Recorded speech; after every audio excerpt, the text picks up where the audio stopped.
All right, everyone, welcome back to Bekx The White Rabbit. I have a very special guest here today, Miss Rachel Thibodeau, and she is an award-winning songwriter. You've won a lot of awards for the songs you've done, but you're also an amazing human being. Down the rabbit, down the rabbit, down the rabbit hole. Down the rabbit, down the rabbit, down the rabbit hole. You've been through a lot. You've been in Nashville for what, like 28 years. 28 years. 28 Holy years. cow. Yeah. So how did you get to Nashville? I entered this talent contest and ended up making it to the finals where you sang at the grandstand. It's like the big place where all the country stars used to go and sing. Yeah. And I ended up winning this contest. And one of the judges was Paul Moore. He was an agent at William Morris Agency. And he came up to me after the show and said, "What are you doing? Where are you going to move? What are you going to do for your career?" And I said, I'm really not sure. I mean, I'm going to go just somewhere where there's music. He said, "Well, you need to come to Nashville because it's your style of writing and you would fit in so great with people and you play your own instruments, you write, you sing, all the things." And I literally dropped out of college and I moved a week later. So did you always kind of have like a musical background growing up? Like, Yes. you always kind of wrote songs and knew that music was kind of what you wanted to do, or just kind of that talent show kind of No, I pushed you always into did it? music. So my mom said when I started to speak in rhymes. And so I was always writing poetry, and then it turned in, then she bought us a piano. She wasn't musical, but she loved music. Mhm. And nor was my dad. And so I just sat at the piano and started to write little songs. And I sang just like little songs.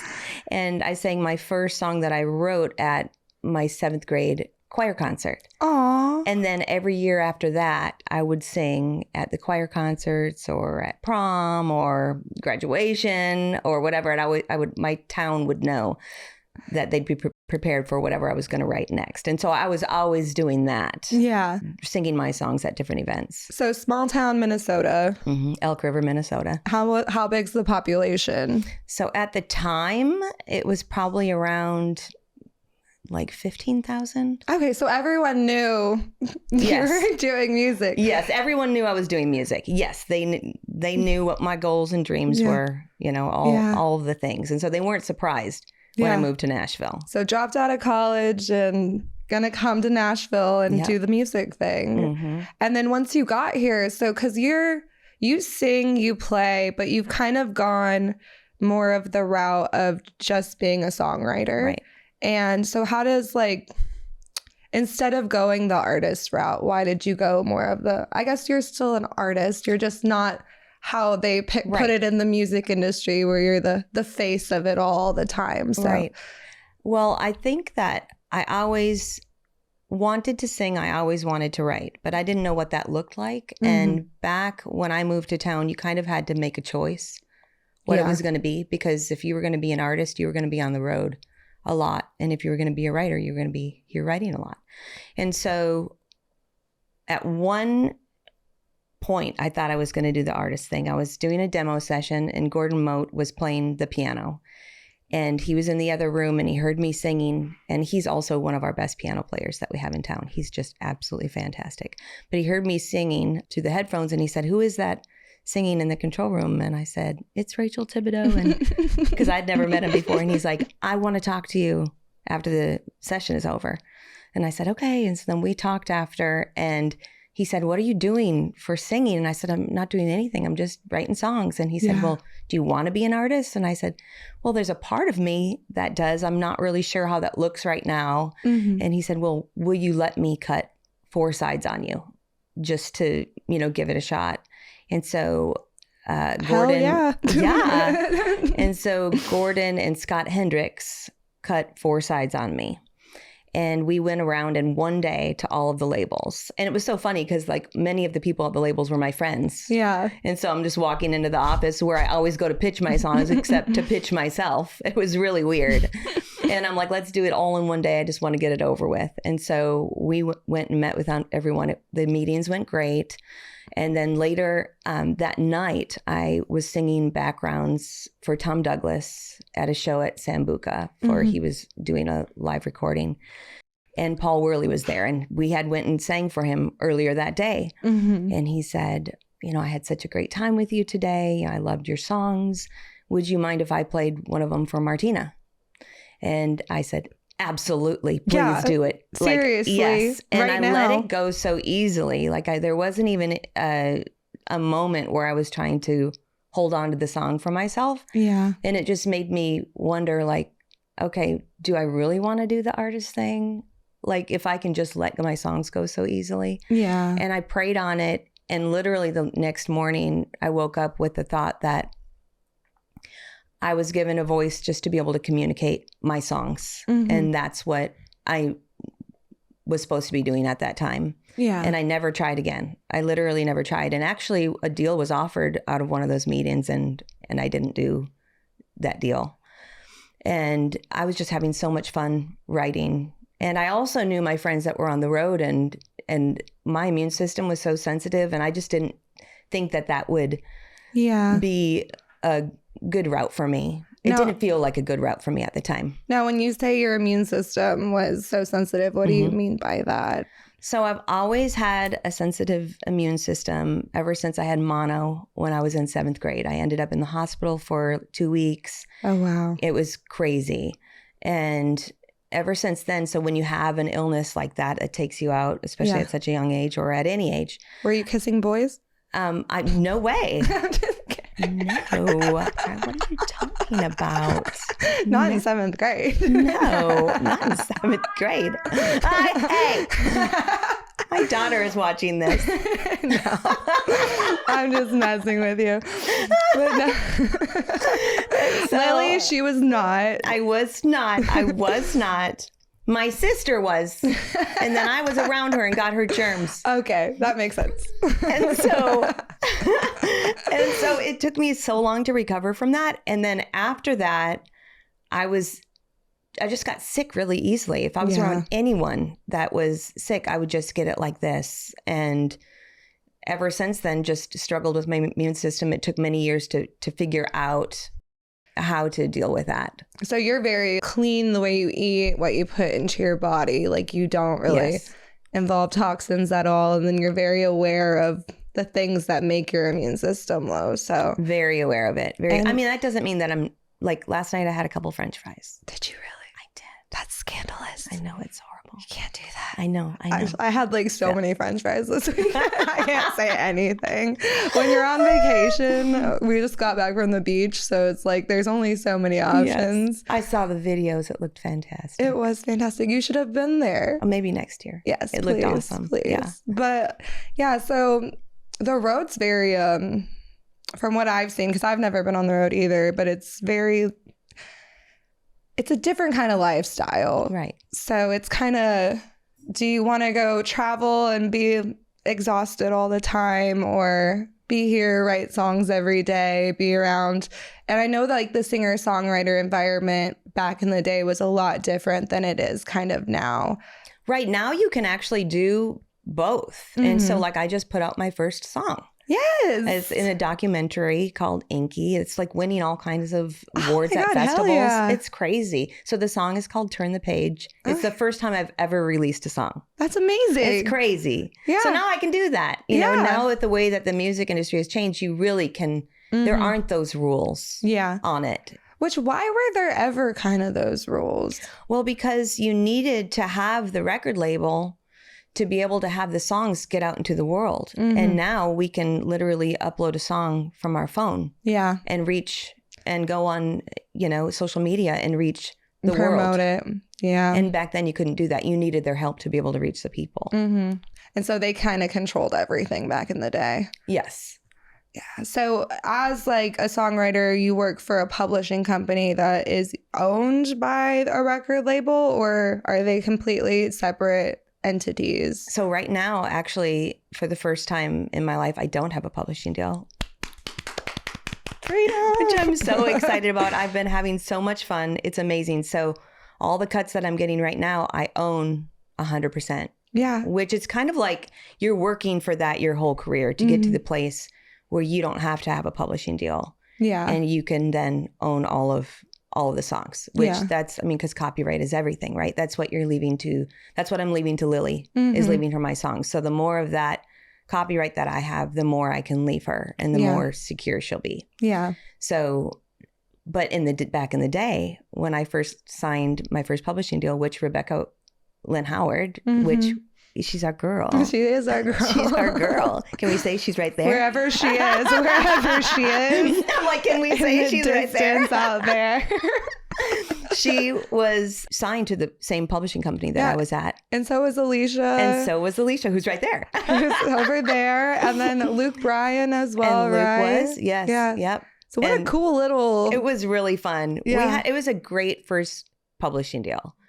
Met my very best friends and had the best time, had a lot of success and learned a lot of lessons. Yeah. Learned things I would do in a publishing deal, things I wouldn't do. And it was an amazing experience. I mean, what a great way to start your career. Right. Right. Because I mean, that's where I met Rebecca, and, you know, she is a lifeline for me. And I mean, had I not signed that deal, I wouldn't have her. And you guys just wrote like a really huge song with Trisha Yearwood together. So exciting. And you get all of your rights. And we both own and we both own it. Yeah. It's amazing. That's beautiful. It's so cool. That is literally a goal of mine. It was a goal of mine since the moment I moved here. Yeah. And realized I could write songs for other people. I didn't know how it went, like with co-writing. I didn't co-write a song until I moved to Nashville. Yeah. And so, but once I realized how it all worked, which didn't take very long, it was a goal to have Trisha sing a song. So I wrote 500 songs for Trisha Yearwood. Just hoping each one would be the one. And it finally happened after we became friends 5 years ago, and she started to write songs. And maybe she was waiting for you to get out of your publishing deal. Yeah, she's like, when are you going to be out of your publishing deal? Because I want you to own this song that we're going to write together. Yeah, it's such a dream come true. Yeah, and you got to do Good Morning America and all that. Yes, the Today Show. Oh, the Today Show, sorry. Yeah, the Today Show and CMA Fest. Yeah. I mean, just it's crazy the things that she's asked us to be a part of, you know, just so selfless and having us, you know, just go along in the journey with her. It's just been crazy. That's a new word I just made. crazy. And it's actually, her record is up for Grammy consideration. So we're going to find out in the next couple weeks. I hope you guys win a Grammy together. That would be amazing. Be amazing. I could cry right now thinking about it. Yeah, that would be awesome. Such another dream of mine, like to win a Grammy. So it would be, and with my idol and my best friend. I mean, like, it can't get any better than that. That would be beautiful. Yeah. I'm sending those vibes out there. Yes. Send the vibes. Yes. Send them all out. Well, you also have a bunch of award-winning songs, right? Yes. So you wrote Good Directions with Mr. Luke Bryan. Yes. And how did that kind of come about? Because that song I remember playing on the radio like over and over and over. I can like sing every word to that song. And I kind of hope one day when I'm driving down the interstate that I meet my husband. That's great. Well, you got to turn off into a cornfield. So I've been doing that a lot. I just go down the different dirt roads and I'm like, maybe I'll find one along the path. That's great. Just look for somebody selling turnip greens. Turnip greens. You might find him. Exactly. Oh my gosh. You know, wouldn't that be funny? That would be hilarious. And I would call you guys right away and be like, listen, I got Good Directions. The song was true. And the song was playing in the background. Now, can we please just drive into the country and try to do it one day? Yes. And video it? Yes. Okay, let's do it. Yes. That's a good content. That's some good content. Yes. Screw Hinge or Tinder. You got to go into the country and go on those dirt roads. Out into the country. Yes. I'm telling you. Yes. Okay, it's a plan. I'm totally down. I tried it the other day, but I had no luck. So maybe going into the country or the apps? Going into the country. I don't do the apps because I don't want an algorithm to decide who I'm supposed to love. Why? Well, it also too, I feel like it's just a bunch of people advertising themselves to other people. Right. And it's weird. I don't know. I'm a hippie, so I want to like feel your energy. Yes. I don't get that from a picture or a description of your hobbies. So No, I did the apps, not the app. I mean, I don't know if it was a website at the time. So one time yeah. my girlfriend had me go on Match.com. Oh, Match.com. And I'm like, I'm going to do it, but I'm going to say it my way. So I had my little profile page and it said in the details, I'm like, if you go to Losers, Winners, Doghouse, and I named all the bars, I'm like, then you can just, swipe. And I'm like, if your profile picture is you shirtless on the beach, then swipe. I was like, all this stuff. Then fast forward to when I met my husband at Tin Roof. With his shirt off. And he tells me, and I am not kidding you, that he saw my profile on Match.com and he went, oh my gosh. because of all the things that I said, because he did his profile picture was no shirt and he went to all those bars. Isn't that funny? God has the best sense of humor. That is actually hilarious. Yes. I also couldn't picture your husband with his shirt off on the beach. He's a very I know. He was a bachelor kind of guy. He was a bachelor at the time, just having fun. So you settled him down then over the years. I've settled him down. Yes. And you've been married for how long now? Married for 3 years. Oh. Yeah. And he's such a sweet guy. You guys have a beautiful family. Oh, thank you. And a beautiful dog and a beautiful daughter. I'm the happiest I've ever been in my life right now. Yeah. Yes. Because you've been through some shit. Been through some things. I don't mean to put it like that, but I've heard your stories and I'm like, oh my God. Yeah, it's been. Like, you're a strong woman. Thank you so much. Yeah. Thank you. Especially like with my eyes are watering. I'm not crying, by the way. No, it's okay. If I cry, no. Me too. Tears are shed a lot of times in this friend group. We're emotional beings. We're emotional. Yes. Exactly. Yes. But you kind of went through with having a weakened immune system and then you got breast implants, correct? Mm-hmm. And I've been trying to. I have a lot of friends nowadays that are at that stage because I'm 29. So I have a lot of friends going into their early 30s and they want to get their boobs done. And your story is one of the biggest caution stories that I try to tell of oh, great. Just don't do it. No, don't do it. Do not do it. I got implants after I breastfed. I mean, how personal are we going to get on this thing? Is it okay to get pretty personal? Did you get personal? She did all of her Lyme stuff and everything. Great. So so what this is I kind of interview people who have music interests, health interests, and then I'm going to go back down in later episodes and do deep dive conspiracy alternative medicine talks on the different things we talk about. Yes. So awesome. And I'd love to get into how fucked up mold is. Okay. So. It's really messed up. Yeah. It's really messed up, but so are breast implants. Mm-hmm. So after I breastfed,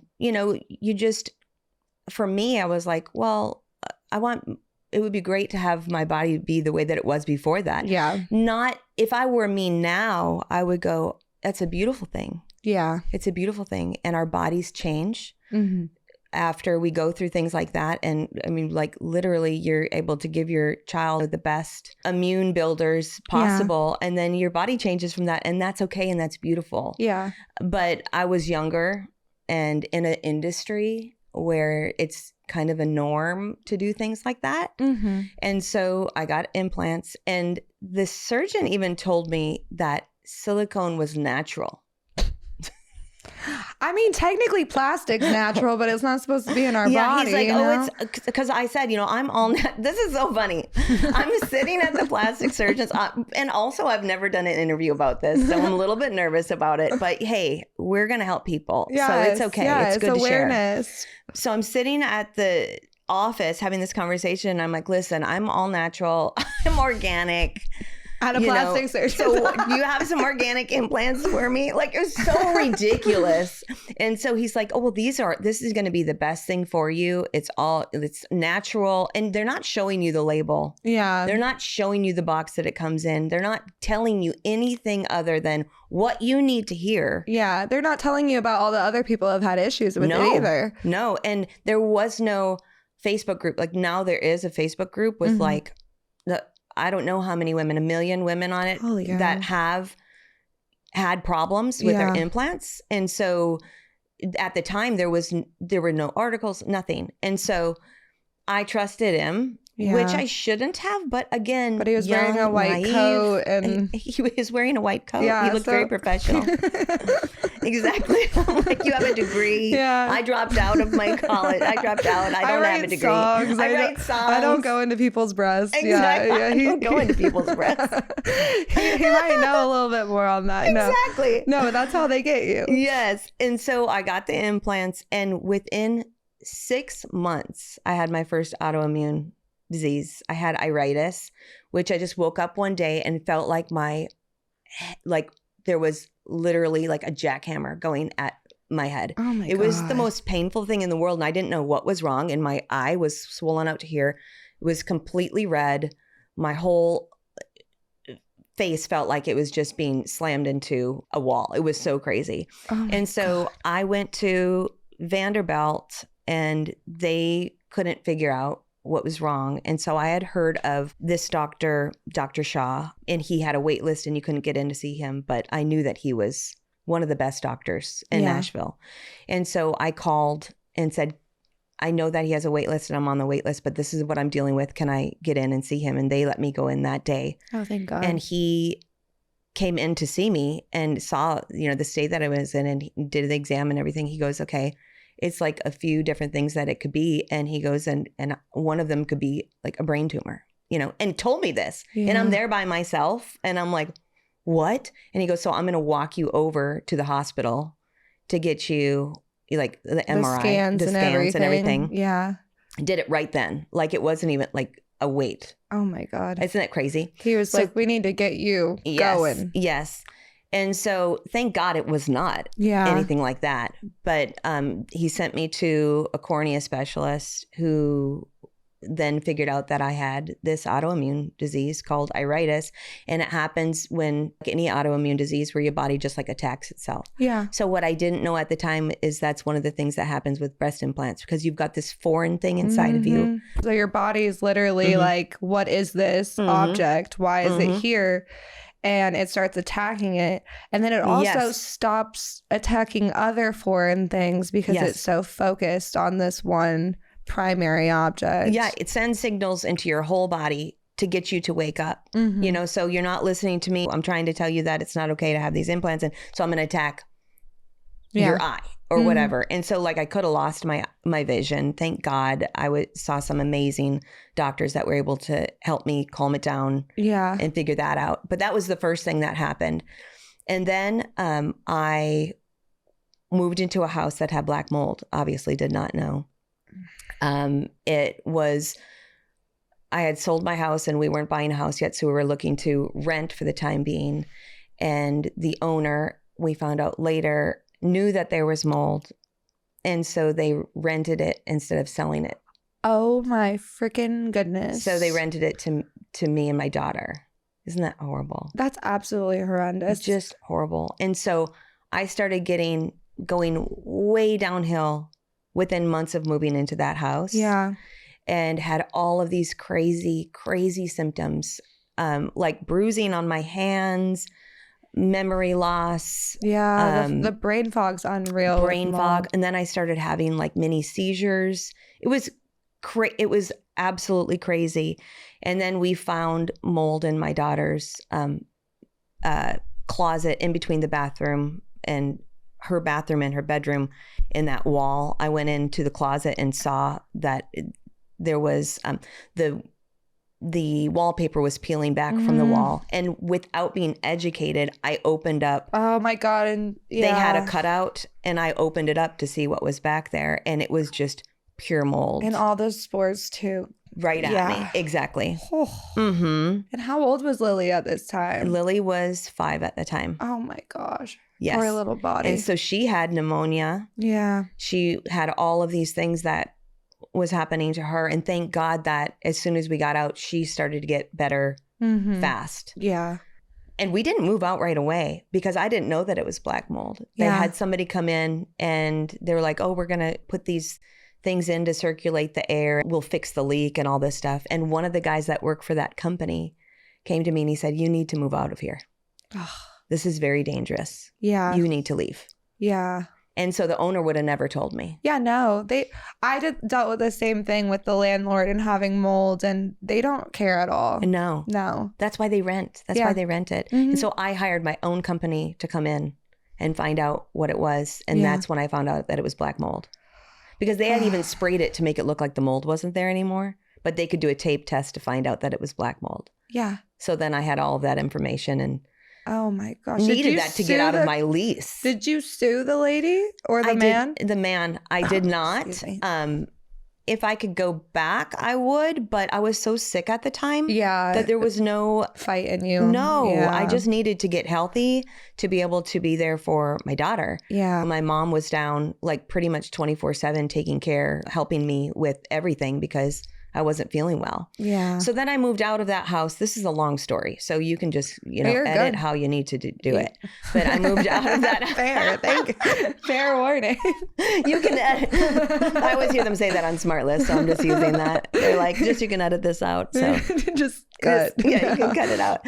But I moved out, and so I moved out of the house with mold and started a protocol with Dr. Shah, the same doctor I was telling you about. I had found mold and Lyme protocol called the Shoemaker protocol, Dr. Shoemaker.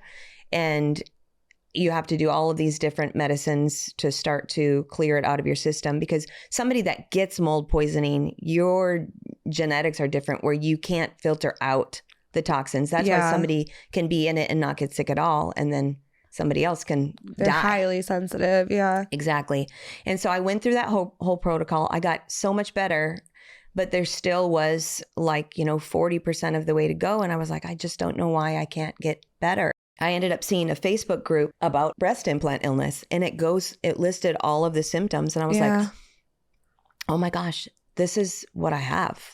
This is what I have. And then ended up finding a doctor that took them out. How hard was that? Because my mom's friend went to about 8 doctors and she had a leak and they still wouldn't take them out. There was only one doctor in Tennessee at this time that was recommended to do it properly, to take it out with the shell and everything, because you want to make sure that you get everything out. Yeah. Because if you leave any part of it in you, you could continue to be sick. And so I went, it just so happened that we were moving to Knoxville for my husband's radio job at the time. And that's where the doctor was. And it's also where I met Dr. Jen, who is our naturopath. I met her there. Gina, who is another holistic person I work with. I met all of my healers in Knoxville. It's like God had it set up perfectly. It's funny how he does that. He sends them your way. Yes. Yeah. And so this doctor took them out, and it was crazy. They had to literally cauterize them off of my ribs. Because I was in so much pain. I was like, I could not ever figure out why I was in so much pain the whole time I had them, because they were stuck to my ribs. Oh my God. Yeah. It's a nightmare. I would do anything to keep women from doing something like this. Then I found out that that's why I was more susceptible to being sick from mold, is because I had these implants in my body. Yeah, because your body is trying to fight everything at all times. Yeah. My immune system was already sensitive to begin with. Then I had the implants, and it just the perfect storm. Died. Yes, exactly. Yep. And look at you now, though. And look at me now. You're doing great. I'm doing great. It took many years to get better. Yeah. But thanks to a team of healers and a great surgeon for getting them out, I'm finally on the mend, and I'm so thankful. Yeah. So warning to everyone who thinks that their boobs aren't perfect. It's okay not to be perfect. It's okay not to be perfect. It's okay. It's okay. Yeah. Yes, That's exactly. where I'm kind of at nowadays. I'm like, if I get a stretch mark or wrinkle, it's all part of the story of who I am. That's right. And it is what it is. And that's right. There's natural things you can do too. Not silicone. Natural. Not silicone. He was not right. There's actually 100 different chemicals. Oh my God. One of them being a garage floor surfactant. And formaldehyde. Yeah. And then you have that in your body, heated up at 98 degrees 24 hours a day on top of your most vital organs. Yeah, I didn't even think about that. Yes. Yeah. Yeah, it's absolutely horrible. Oh my gosh. Mm-hmm. Yeah, I don't know how that stuff's legal, but how is most of the stuff legal in our country. Exactly. It's insane. At least there's awareness out there now. Yeah. And groups that are talking about it. Well, I know And- Danica Patrick, the race car driver, she was like the big first one I ever saw where she had issues, and she had the whole, like, it took her about like 5 to 6 years to get over it. Yes. And then my mom's best friend, she had them, they leaked, and then finding a doctor to get them out was almost impossible. Yes. And then she dies of ALS. So it's kind of like, what's the correspondence Yes. here where it's taking your immune system, putting it in a low place so that all these other Right. illnesses can develop? Right. Because what if I would have like died from the mold illness, you know? Yeah. But really it was the implants that made my immune system so low that I couldn't be around something like that. Yeah. I mean, mold is a killer too. You know, they're both killers. Yeah. 100%. And so, you know, it's just educating, but how can we educate someone if, you know, they're not being honest? Yeah. If people are renting houses and selling houses that know that there's mold, Yeah. people that are putting implants in, if they're not being honest, so then it's just about doing things like this. Yeah. That's why I talk to everybody about it. Yeah. You know, it's so funny. I never told a person that I had implants. That was so obvious. It was so obvious. I was like, they'll never know. They just grew over. They'll never know. And it also made me look very matronly. Like, I looked like a grandma. You know, like, because the have these shirts are different. Yes, like the you're way like out to everything here. And I fits. look like I look at a picture of my grandma when she was like 90 in her little like tight little dress with her boobs out to here. I'm like, oh my, I look like my grandma when she was 90. Not like a Playboy model. No. I was like, get these out of me. You know, weighed like 100 pounds with these huge boobs. It was crazy. And I also was like, I just want to be like a normal C. And he was like, I think you should be a D.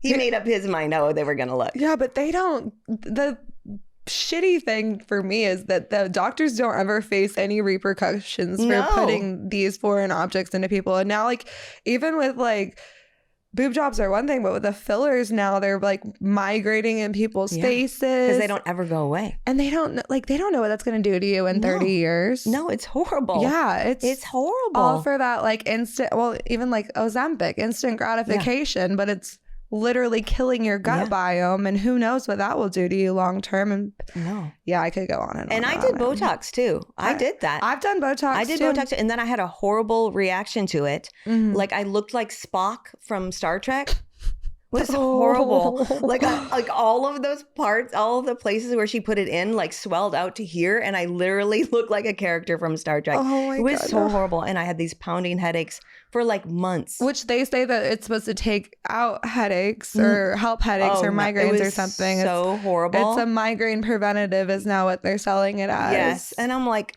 whatever happened to my all natural thing? And I'm like, remember when I told you I was all natural? And I'm like, but then somebody's like, Botox is natural. Yeah. And they find a way to make you. It's just a snake venom that you put into your, most vital part of your brain. That goes straight to your brain. Yeah. Exactly. Yeah. And so after that, then obviously never did that again. I did like months and months of acupuncture and cupping and all the things to get it out of my body. Yeah. And so I would never, ever do that again either. I found another Facebook that shows people that are like literally paralyzed from Botox. Well, I noticed over the years too, the Bell's palsy has been becoming more of a thing where the half of their face is paralyzed. And I'm like, that has to be something.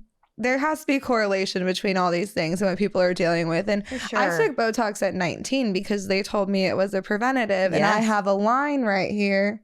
And they were like, oh, you qualify. Oh, yeah. I have the lines too. Like at 19 and now you qualify. Like, yeah. And as I like stopped doing it, my line got worse. Like it messed my face up once it fell out. And now, thankfully, I did cosmetic acupuncture for about like 7 weeks. And it's amazing. It's amazing. Cosmetic acupuncture is just like Botox. Like I look back at the pictures of when I was doing that for several months. And I was like, whoa, my face looked so good. Well, and it takes like all the inflammation and puffiness and rebuilds the collagen. And it's...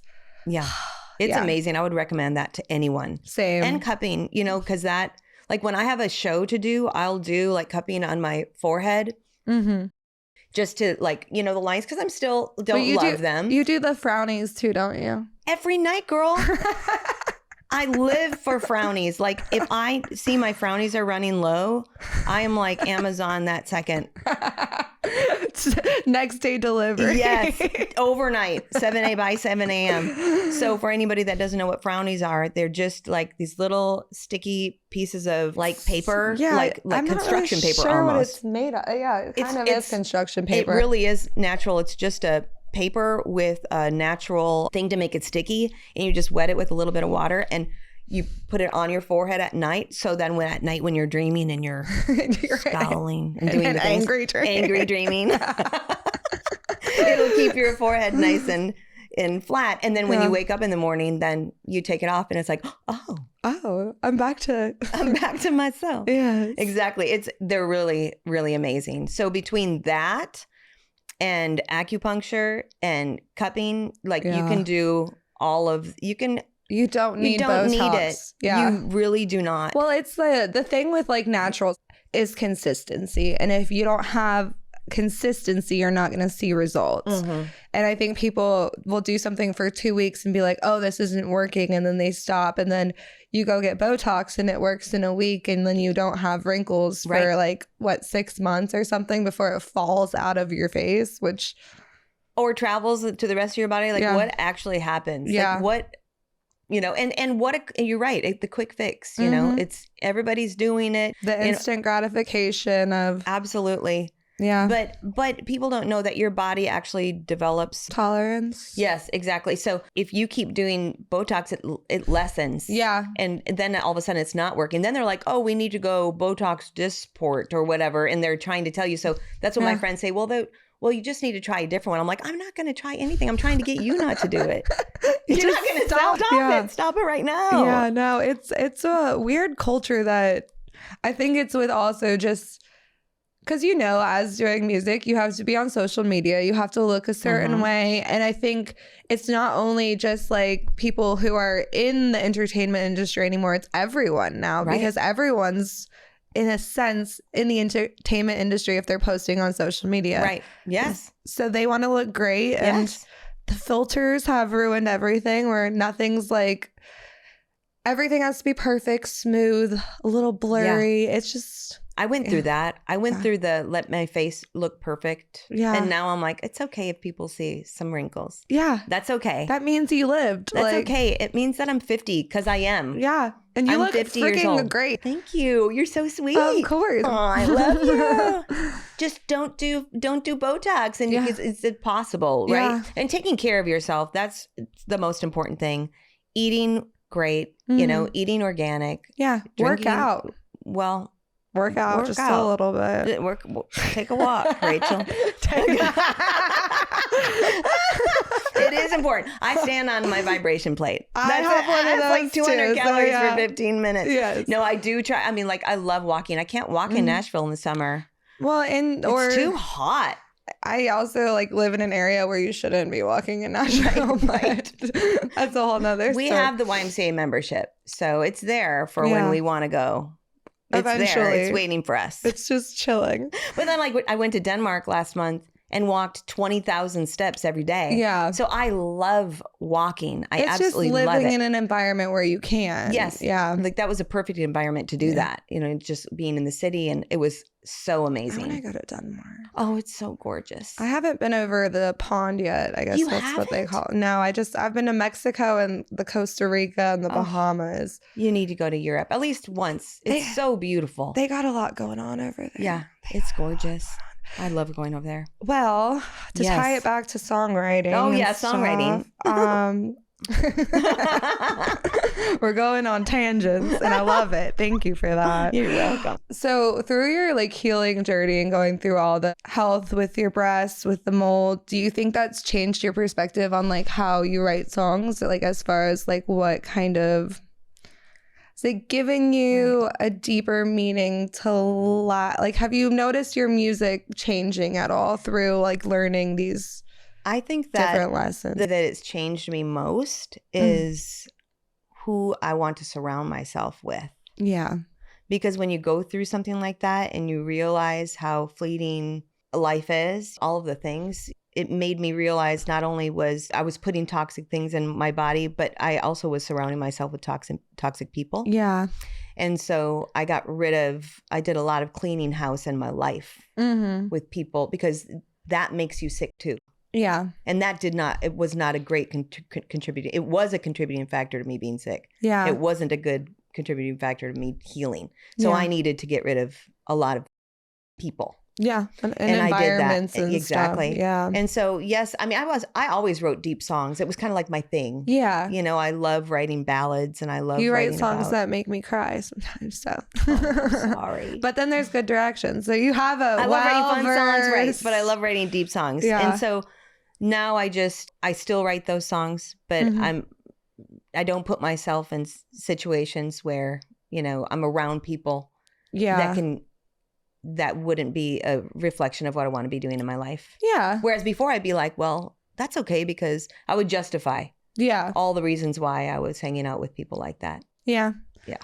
I have the same journey on that one. When you're trying to get out of something, it's the vibrations you're on different frequency level, you know what I mean? And I've always been an energy person. It's so crazy. Like, I knew I was around people that weren't good for me. Yeah. But when you have things to heal emotionally and things I needed to work on, you will let yourself be around exactly what you think you deserve. Yeah, 100%. And so I thought that that's what I deserved. Especially with men. Yes. Yeah, that's my hardest one. That's another podcast. There's a whole nother podcast about guys. But that's exactly right. And so with men, with friends, with everything, I just did not surround myself with healthy people, because I didn't think I deserved better than that. Yeah. You know, and so it took a lot of healing, not only physically, but emotionally and spiritually. Seeing a great therapist to help me figure out all of those things. So, because exactly the same reason why I thought that I needed implants, you know, that was my issue. Yeah. Right? It was, even though the world's telling you, yeah, you should do this, but it was my issue that I said, okay, yes, you're right, I do. Yeah. So all of the things, you know, who I surrounded myself with, everything. Yeah. It all changed after the healing. And you kind of have to change if you ever want to get better. You do. Yeah. So you don't end up back in that same situation again. Yeah, because it's a necessity. It's not just like, you know, you guys weren't there for me, bye. It's like, no, like I have to do this for myself. Yes, absolutely. And then I did disappear during all of it. I stopped writing. Yeah. I was 100% focusing on healing. That's it. And so only after I got, I would say maybe 90% better, then I started to come back and started to write.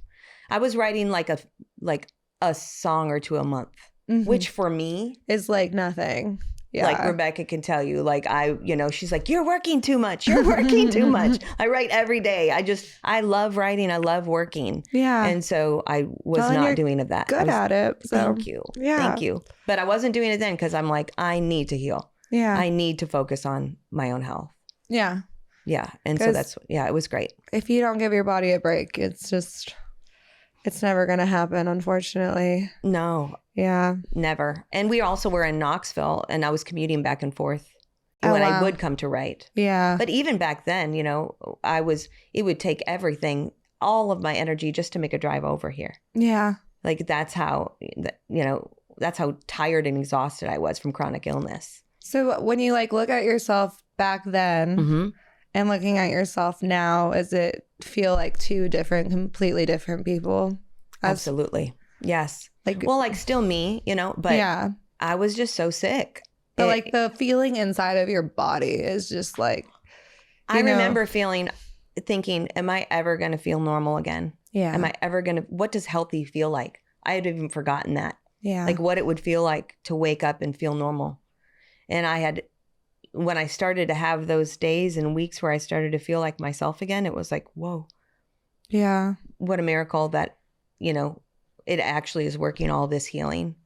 And so it took many years. And now, when I have setbacks, it's like, oh, wow, I totally forgot what it felt like to be so sick. Yeah. So, because the norm now is feeling healthy.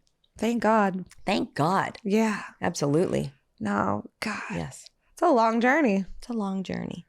I'm sorry you had to go through it, but I think it makes you a stronger person in the long run. It does, and I can talk about it. Yeah. and hopefully help people not make Yeah. decisions like that. And hopefully, like, landlords stop renting out moldy places to people. And having people be aware to when you do go to rent, that those can be situations that you're dealing with. Yes, I just had another 100%. friend that told me that that's what he just dealt with at a house he rented in Franklin. Literally 3 months ago, Yeah. he moved into this house and it was full of mold, and Well- he was sick within months. Well, we live in the South, and so mold grows in humidity very fast. Yep. And if you leave your air, I think anywhere above like 72, especially in the summertime, it like grows instantly. Yeah, you have to have it set. You have to have your humidity in check. It has to be like literally like a hospital, like Yes. sterile, cold environment. And a lot of times before they rent out those houses, they leave the AC off for months at a time while they're sitting empty. Right.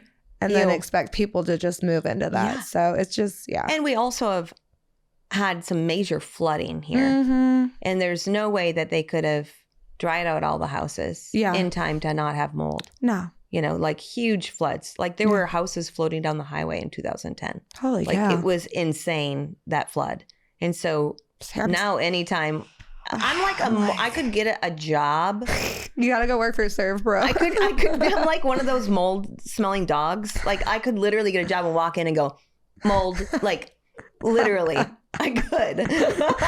And so I'll be calling you before I rent or buy anything to come. I will be able to sniff tell you around. in 5 seconds. Yeah, Yes. it's just, yeah, God. My ex roommate was like that, where she's the one how we figured out we had mold in our house is because you met Lauren, I think, at Thanksgiving one year, but she walked in and automatically her throat just like was swelling up. Yes. She was sick, and she's a vocalist too. So it's like her job is singing. And if you can't sing because you're so sick all the time, like that really ruins your whole livelihood too. So Absolutely. I couldn't sing because one of the symptoms that I had is like all of my smooth muscles would stop working. yeah. And so that's the things that hold like everything together. And so like my throat would like drop, and I would sing and there would be nothing. Oh my gosh. Like I could not sing. That's probably the most heartbreaking thing too, because singing's Absolutely. your everything. Yes. And then not being able to do it. Oh, it was horrible. Yeah. All of it. And then you can't go into a writing appointment because you can't remember what the song's about that you're writing. I'm like, oh, can you remind me what we're doing again? You know, so I wasn't my best. And so I wouldn't even put myself into a situation. Yeah. You know, But that just shows too how talented you are to go through all of that and then leave for a long time and then come back and still be as relevant like as you are in the songwriting industry right now. Thank you. You know what I mean? Like it took a bit of fighting back. Yeah. Like to you know, have things start happening again. But I knew that would happen. Yeah, because you can't just go and come back and have it be exactly how it was. When you disappear, you disappear. You disappear. And in this town, if you're gone, good luck. Yeah, there's 10 more people to replace you. Exactly. Yeah. So you just have to, but it would, like I said, it was great because then I got to decide, okay, well, it's a clean slate. Yeah. Who is it that I want to spend every day with? Yeah. And I have this rule now.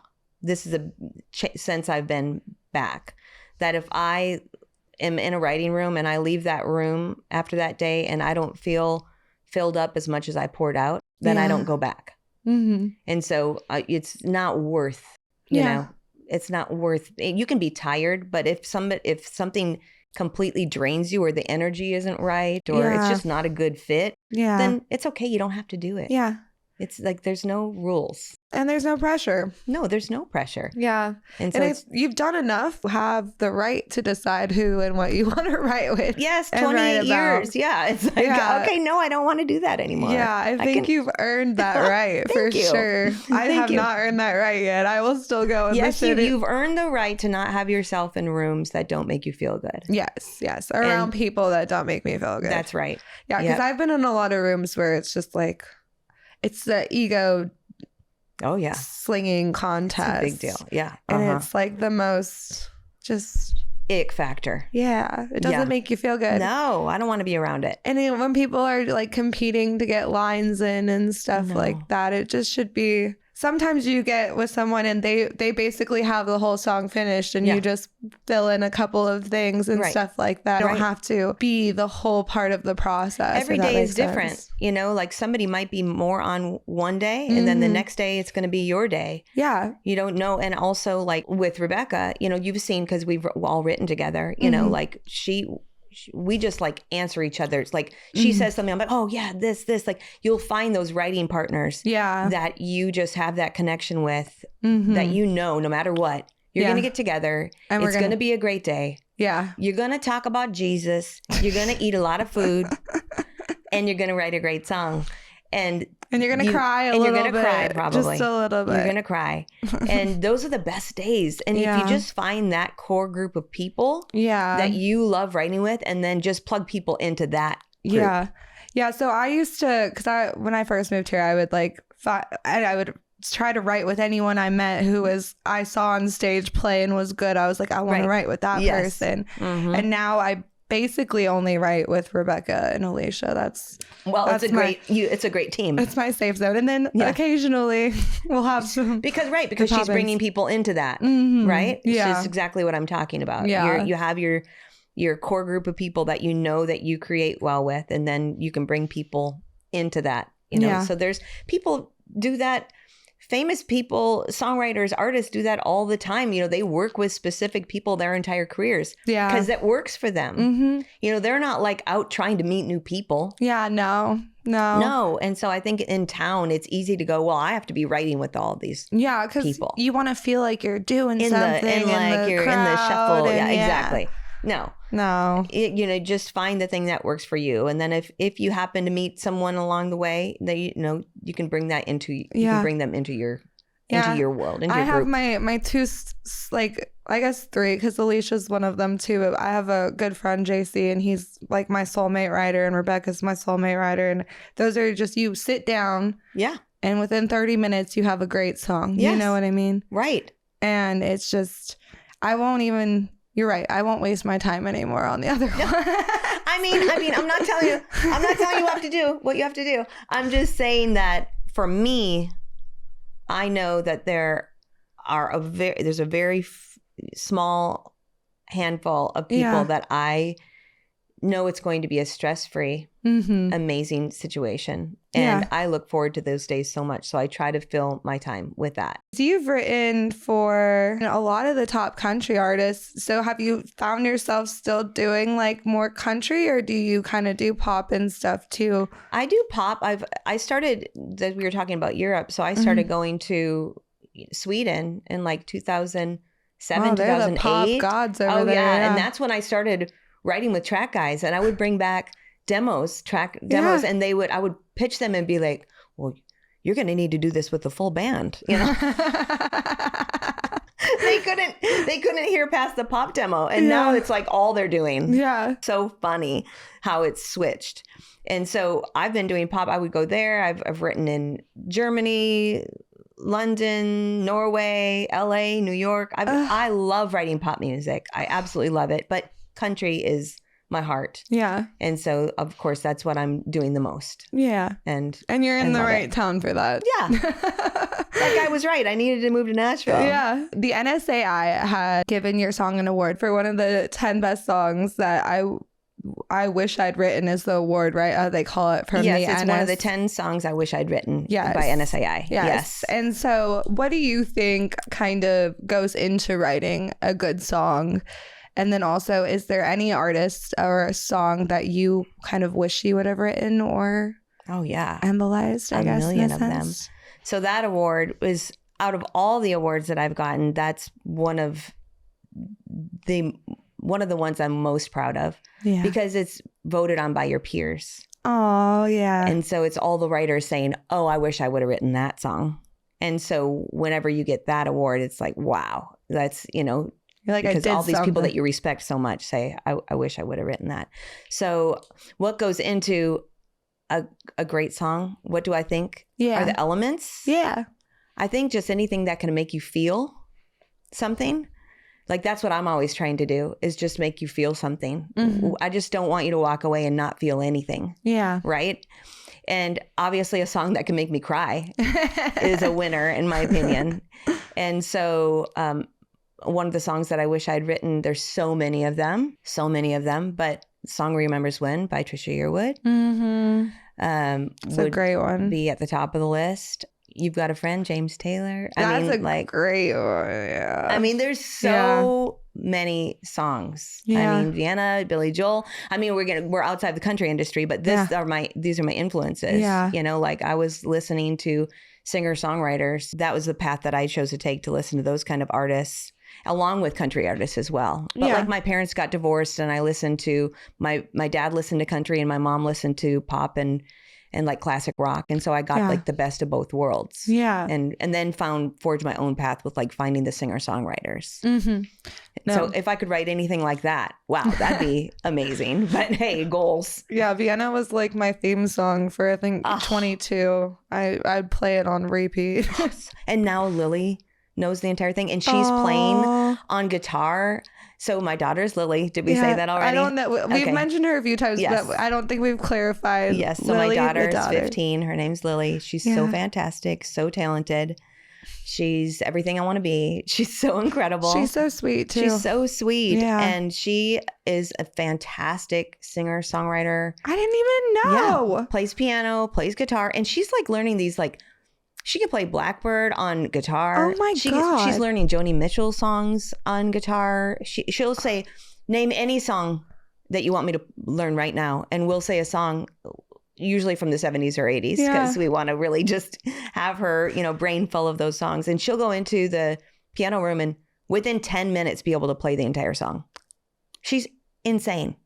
She's so talented. That's amazing. And she's in musical theater, and that her goal is her goal is to be in music too. Wow, it does. Genetics are strong. I know. I was like, don't you want to be a chiropractor so you can take care of us? Right. And that was like a year. She was like, I had her sold on that until she was like, you're not going to tell me what to do. It's like, I want to do music. Yeah, I want to do music. I'm like, okay. I mean, she's so great. Fun life. Like, it really is like it's not a normal life in any sense. There's some normalcies, but it's not a 9-to-5.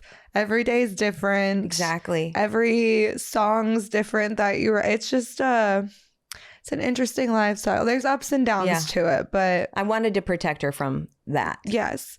Because, you have to have such thick skin in this business, and you're constantly you're being told no. Yeah. And your song isn't good enough. You're not good enough. All the no's. Yeah. And then you're kind of living for those, at least not in my heart, but in the business sense of it, you're waiting for those moments, those big yeses. Yeah. To carry you through. Yeah. To the next one, because you're like, this is the music industry. You have a huge high and then you have a huge low, and you're like this. And so my advice to young writers is always try to stay here as much as possible. Yeah. Keep it consistent. To be consistent, because it all evens out. But you can't let yourself get too low. Yeah. You just can't, because the next thing will come around. Yeah. It will.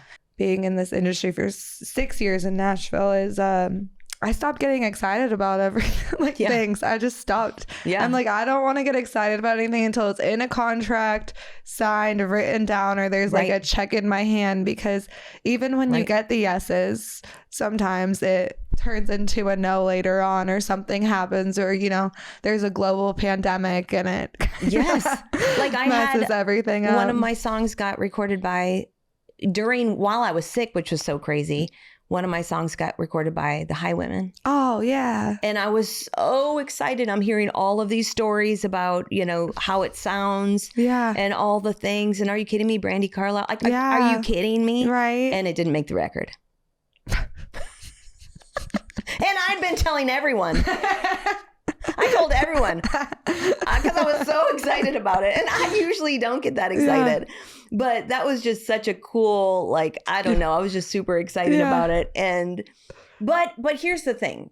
So still get excited about those little wins, right? Yeah. Even if you get a hold, that means that your song was recognized. It means that your song, they are seeing the potential of it being recorded. If it's not by that artist, then by someone else, because these people listen to songs all the time. That song was good enough for them to record. They recorded it. It didn't make the record, but it was good enough for them to record. Or it was good enough for them to listen to more than 10 seconds of Exactly. it. Yeah. Exactly. So when I say stay here, I just mean like, don't get a big head when you're here. And don't think that your career is over when you're down here. Yeah. Just try to, just know that it's your life now. Yeah. And so that means that all the other things come with it, but you're going to stay level headed. Yeah. But that doesn't mean don't get excited. You can still get excited. Yeah. I'm trying to relearn that. Yes. Because it's also like, again, like this thing. So it's like remembering that you're not living here anymore. No. Like it's going here. Somewhere. If you're here, that means that you're about to have another thing up here. Exactly. And because if we thought that our career was going to be defined by the lowest moments of our careers, we would be depressed 24 hours a day. Yeah. Because it can get pretty low. Yeah. And we're emotional creatures. Absolutely. Some more than others. Yes. There's a group of women there, but I love that. I want to be that way. I don't want to not feel. Yeah. No. Right? Yeah. Don't get the Botox so you couldn't process your emotions. Yes. And so I can see your emotions. Yes. I want to be able to see what you're feeling. If you're you're just frozen in there. I love it. Oh, but we didn't finish up what we were saying about Lily. So sorry. No. I took us down a tangent. But even though I wanted to protect her from it, if that's what her heart wants and that's what she wants, who am I to tell her no? Yeah. So I had to learn to let go, even though I wanted to protect her from all of the craziness and be like, get a safe job. Right. But that's just not her. But she's also witnessed it throughout her whole life with you. So she kind of has an upper hand, I think, than most people, where she probably, she has your help to navigate it. Right. And that's normal for her. Yeah. Like going to shows is normal for her. Like sitting all of it backstage in the green room, normal for her. Yes. Meeting really cool people. It's normal. Exactly. Normal for her. Yes. And because she hasn't seen normal jobs. Even my husband's job is in radio. Yeah. And now was in radio and now he's in management. Like she doesn't see us get up and go 9 to 5. Yeah. So she doesn't even know what that looks like. She's never seen it before. And she doesn't want to. And she doesn't want to. It looks pretty No, and she's so talented. She can do it. Yeah. She can do it way more than I ever have or will do. Yeah. Because she's so amazing. Well, I'm excited. I'm going to look out for her songs. Yeah, she's incredible. Yeah. I'll send you something of her. Yeah, we should write with Lily. Why aren't we writing with Lily? Beck and I wrote a song with Lily. I heard the anti-bullying song that y'all wrote like years ago. I think y'all were at the listening room playing, and I had heard it. I was like, oh my gosh. And she had to be like 11 back then. Yeah, I didn't write it with Lily. It was just about a situation that she went through with some kids that were mean at school. Yeah, and I was like, oh, this was, because I got bullied in school too. So it was like, it's just like, oh, that's not okay. That's why we homeschool. Yeah, it's not okay. Kids are mean, but no. It kind of, nowadays I'm like, well, at least, it grew some tough skin. Yes. I also had an older brother, so that was just primarily bullying all the time. I'm sorry. I know. Trauma dump. My brother bullied me too. Did he? Yes. I mean, sorry. I love you wherever you are. He won't watch this. They grew up, so. Yeah, exactly. Kind of. Not really. But. It was their job is what I was told. Yeah, exactly. I think that there's older siblings, that's just what they do. My brother and my sister were both really hard on me. And they know that I would say that. I love them both very, very much. But I was the baby. Screw you. Yes, but also, hey, I needed a lot of therapy to deal with what you did to me. No, it's definitely growing up's hard. It is. It really is. And we all have our own, interesting, crazy history that makes us who we are. And makes us write different songs. Yeah, I'm always like, I have a well of pretty much anything you want to write about. I can just pull from that and go, I can find that emotion. I think that's another key when you're writing is being able to tap into that emotion, whatever it is you're wanting to feel, and being okay being vulnerable. Yeah. And going to that place. Yeah. And you're only going to feel safe to do that if you feel safe in the room and if you feel comfortable. People. Yeah. 100%. 100%. Exactly. The vulnerability is the biggest, because you don't want to write a song that has no soul, or you're just like gritting your teeth to get through. That's right. because you have to have something that you're actually like connected to. I always call it's kind of like an acting thing where you're literally putting on the character and you have to match the energy, the tone, like the person. Like it's in a sense acting, but it's also feeling, I guess. Well, you're creating this story, right? That didn't exist before. Which is magical to think about. You're literally pulling something out of thin air and creating it. I always say that, like, my favorite thing to do on the way home from a co-write is to say, I can't believe that this song did not exist 4 hours ago. Right? No, I mean, it's crazy. It really is. And something that can make such a huge difference in someone's world. Like, you know, when I get messages that, you know, what a song has done for a person. Yeah. It's helped them through something that they're going through, something that they've been struggling with. And that's what it's all about. Well, I know you had a story about a man with dementia and the only thing he can really remember is the words to Good Directions, right? Yes. Like, that's beautiful. So this Leslie DePiro, we had seen each other at an event. It was so crazy because we hadn't seen each other in 10 years. Yeah. Because I was gone and doing the things. And this was one of my first like events back. And I saw her and I went up, Leslie. And she's like, Rachel? And I go, yeah. And she goes, this is insane. She goes, I was literally talking about you 10 minutes ago. Isn't that crazy? Like, we hadn't seen each other in 10 years. Yeah. But that's God again. And she goes, I was talking about you 10 minutes ago because one of my friends, and she said that her dad has dementia, and but every day he wakes up and he listens to Good Directions. And that's what the song that he listens to. It gives me literal chills. Like, it's just, I mean, unbelievable. So she had me, I was able to handwrite some lyrics for him. Aw. And they were able to deliver that to him, which, I mean, so sweet. So just like, so even all the awards it's won, it's like, that's amazing. That's an award. Yeah. I mean, to be able to make a difference in someone's life and know that, and with something so horrible that someone's going through, that's bringing them joy. Yeah. I mean, wow. Yeah, like, why else would you write a song? Right. No, that's the whole reason. Yeah. The whole reason is to make a difference in someone's life, in my opinion. 100%. Just make them feel something. Yeah, even if it's just one person. Like, that's my biggest thing. Even if it's just one person. Yeah. Right. Maybe you write a song that is never a big hit, but you release it and the right person heard it. Yeah. That needed to hear it. That's worth it. Exactly. Yeah. Like, I didn't remember you ever hearing that bullying song, but that moved you. Yeah. And so, I mean, there you go. If it's never released. You never, I always, you got to put it out there. One of my biggest pet peeves is writing a song and then not ever being able to have it heard. I know we have some images, but there's some thousands of songs where they don't need. So some songs don't need to be heard. Right. Maybe some songs don't need to be heard. I'm sure I have plenty of them. Because I've written a few with some of my like friends back in high school, and I'm like, this is not appropriate. Or the song that I wrote when I came to town. I had my little CD of all my songs that I thought was gonna get me a publishing deal. Yeah.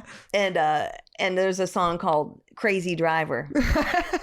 I'm a crazy driver. And I was like, oh yeah, I'm getting a publishing deal off of that. Well, you're from Minnesota, so I was so certain though. And I even had the person that did the track for it did our jingles. Did my jingles, because I used to sing jingles for radio and television. Oh wow, I didn't know that. That's what I did in college for extra money. Well, I love you, and thank you so much for being here. You're so welcome. I hope that we were able to cover.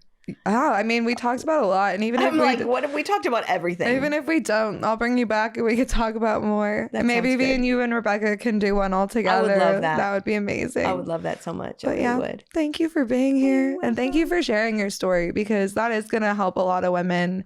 Yes. Just in general, like being aware of the harm that you can cause your body by just, falling into the trap of you have to look a certain way. So. And it's okay if they've already made those decisions, because you can undo it. Yeah. And just there are resources out there. Mm-hmm. You just Google it and find the Facebook group. And there's also resources about the mold, that Dr. Shoemaker protocol that I told you about. So those are the two biggest resources if you're dealing with any problems with the breast implants or mold. Yeah. Those are the two biggest ones. And is there a place on the podcast that you can put up a link? Yeah, we'll put I'll up a send link you the in the link to description. both of those things. Yeah, and we'll also put a link to your music and Oh, stuff please. and where they can find you and Oh, all that sounds that. great. So, That's yeah. perfect. Well, thank you. You're welcome. Thank you guys. This is Bekx and the White Rabbit. If you like what you see, please like, share, subscribe. So thank you for everyone who's watching and listening, and we'll be back soon.